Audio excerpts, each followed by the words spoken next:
Beginning of the year is a great time to reflect on a couple of the key issues that we think we're going to see in 2024. Maybe at the top of the list is AI. So we have consulting expertise and legal expertise, and we're going to dive into an interesting discussion around AI and some of the top issues that organizations should focus on in their HR. Well, I'm always happy to talk about this emerging technology of artificial intelligence. I think the more that our clients, our employers are mindful of that emerging technology, that they could be prepared for the questions they're going to get from their workforce and for the changing laws that are coming out from the states and that may be coming from the federal government or internationally.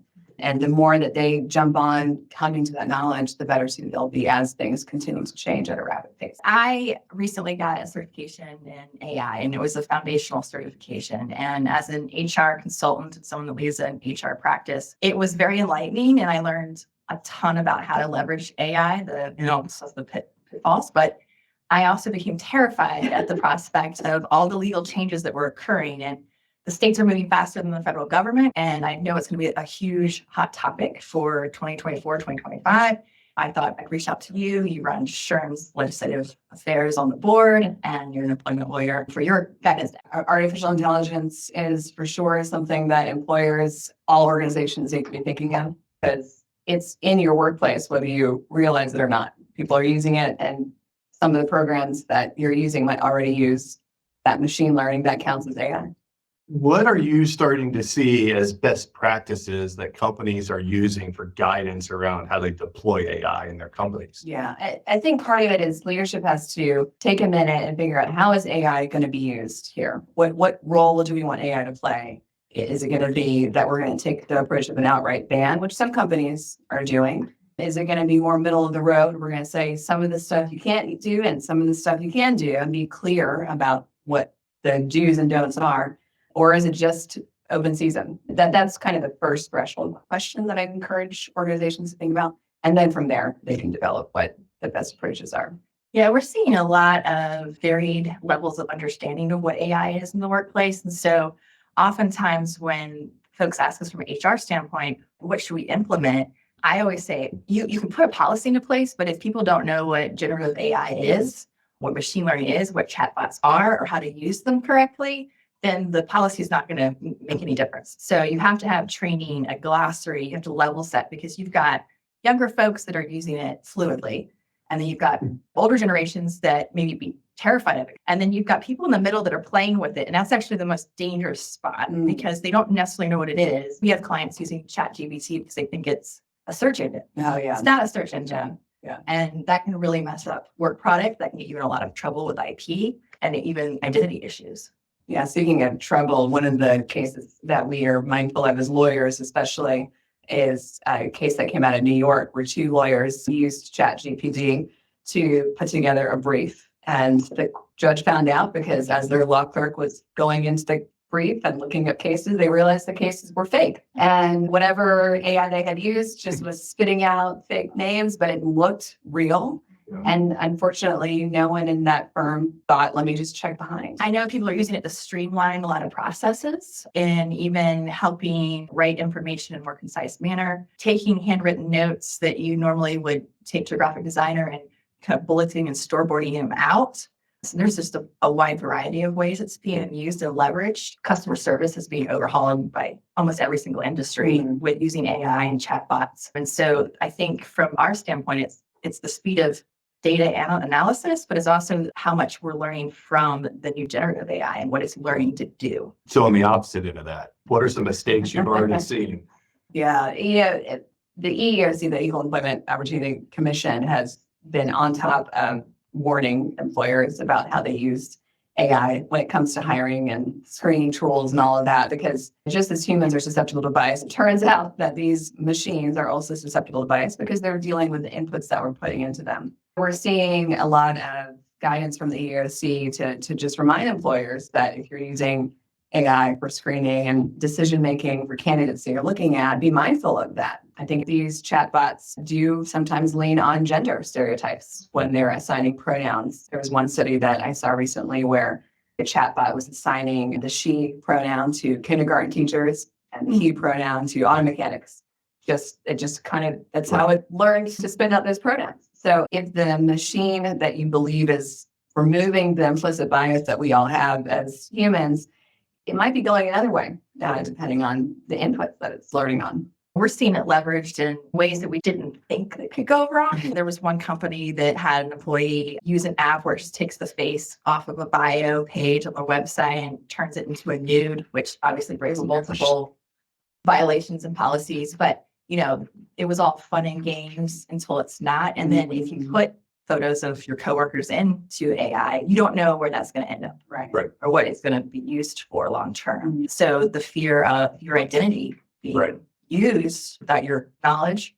Certain people have submitted reports that they used AI and they used it, they thought, in an ethical way, but there were no guidelines and it pulled copyrighted material from other organizations and it gets picked up hilariously, usually through other AI. But then you're in trouble because you look like you plagiarized. It's a little bit of the Wild West because guidelines are all over the map. Yeah, I was watching the news last night, and Tennessee has a huge music industry economy, and they are considering the Elvis law to protect songwriters and musicians in their IP. I mean, we're here in Virginia. What state laws are you seeing proposed that you think we should be considering paying attention to in Virginia? But both of our firms are doing business outside of Virginia as well. So what other states, in addition to Tennessee, are implementing laws that we think will come into play? There's a lot of states that are considering laws, and Virginia is just starting. So we're going to be excited to see what is going to get proposed. Speaking of what you're talking about with the facial recognition piece, there are laws related to that because of identity concerns. So I believe Maryland and I think Illinois have been passing laws related to regulating video interviewing and limiting how employers can use the software that might recognize facial responses to questions, with the idea that this technology that promises to tell you a little bit more about the candidate's personality or strengths based on their body language, there's concerns that somehow that could turn into a breach of their use of identity and all of that. North Dakota has enacted legislation actually defining a person to not include artificial intelligence. I think their concern is by doing that, they're making sure that AI stays AI and doesn't somehow become invested with the rights that an individual or corporation might have. And every organization should be asking themselves, what are the standards that we need to really uphold and live by and pay attention to as industry? Oftentimes the cities will even have separate policies for the space. And it is trying to pass, or did pass, a law where organizations have to, audit their technology and then report on any possible biases that the AI could have, Right. and then publish that. Yeah. But then the question becomes, okay, well, if you don't have any guidelines around the AI itself, how do you know if your employees are using it and what bias it has? And then how do you put that into a policy? It's a challenge because technology is always going to outpace the law, right? Technology is always going to be one step ahead. And so I think for the employers, they're thinking, I'm just going to ban this. It'll make my life easier. Ban it. Don't have to worry about it. Don't have to think about it. Kind of like I said before, it's already there in your organization. So don't be naive. But if you ban it or you take the position of we're going to make sure nothing is using AI, then you're becoming an enforcer of technology that is going to be outdated by the time that you get your act together to really figure out if you have detected it and can get rid of it. So you have to really think about even what seems like a simple fix of just not allowing it, that might be more complicated. And then you lose benefits of AI. I think people, when they're thinking about their business and AI and protection, they lose sight of the fact that competitive advantage is not just in the United States. So if you ban it from your organization and a whole state decides to ban it, that's fine. But China is trying to beat us in this space. Russia's trying to beat us. Israel's trying to beat us. There's a couple other countries, and they're dangerously close and on the line of where we are in this space. And if they aren't regulating it and all their companies are using it, those companies are going to outpace all the American companies. And so there's longer national, international impacts. Yeah, national security interests for sure. You're not being competitive in your approach and not paying attention to what's going on in the market. Yes. So maybe top 2-3 takeaways related to the AI discussion as people are launching into 24, thinking about how they're going to regulate the technology within the organizations. Top 2 or 3 thoughts that people should be considering. And think that we need to remove the fear, right? Yeah. I think that the common mistake is to say AI is going to take our jobs, and that's going to drive people to inaction. We got to eliminate that fear and actually see it as an empowerment to say, whoever knows how to use AI, that's going to be who's successful in the future. And the sooner that organizations can embrace that, the sooner they'll be able to put that brainstorming hat on and figure out how to best approach this. Yeah, I think leadership teams need to educate themselves and then educate their managers and their staff and figure out what states are you in and what policies should you have when you're developing your sort of ethical approach to AI, and then train the teams on how to leverage it, and know that every year it's going to update because this is moving super fast. And know that you're not meant to know everything. Like, no one's going to be an expert overnight. But I am seeing a lot of people just go kind of put their head in the sand, and that's not really an approach either. So don't be afraid of figuring out how to regulate it and changing it along the way. I wrote an op-ed recently with my colleague Robin Hansen for the Virginia pilot, and we used this line of saying, don't take the human out of human resources. You have to just take a minute and think about, where do I actually need a thinking, feeling, experienced human brain to do a thing? And don't assume that AI can do everything. Because if I see organizations using it to draft their handbooks, I get nervous, as you would be, because I think, how are you going to understand how the latest case is going to impact the way you should write this policy? Unless you hire an attorney, or at least get a consultant to lay eyes on it to talk about how this actually works when you're trying to enforce a policy. So think about the things that you actually need real life humans for. And then I think if you can show your workforce that, that's also going to quell whatever fear they're having as you're leaning into this new technology.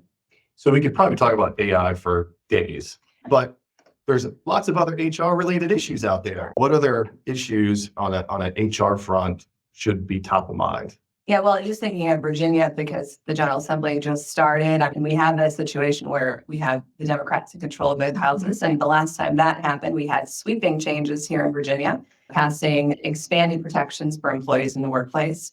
It's a little different because we have a Republican governor, so there's an anticipation that it's not a free ticket for more employee-focused laws. But nonetheless, I'm certainly seeing things like minimum wage and paid sick leave and mandatory training on harassment. Those bills are definitely coming to bear again. So I'm also expecting to see legislation related to non-competes.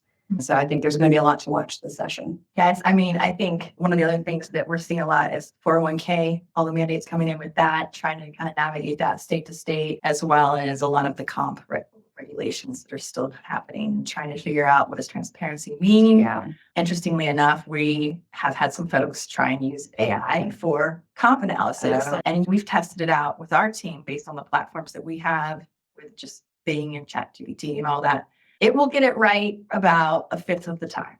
It goes back to make sure human is looking behind all of that work. Right. Don't assume that it's the truth, because as we found, it's not always the truth. So if folks are faced with legal challenges related to anything in the HR realm, they should reach out to you. I would love for anyone and everyone to absolutely reach out to us. Our firm, Sands Anderson, I practice labor and employment law, and I love helping employers focus on fostering a well-run workplace. Like, we try to take the stress of defending claims, but also help them think proactively about how to prevent claims and think about how to comply with all of the laws, the many, many laws that can impact a single decision. How do they find you? They can go to our website at sandsanderson.com to find my profile. My name is Faith Alejandro. Again, I'm a shareholder at Sands Anderson here in our Richmond office.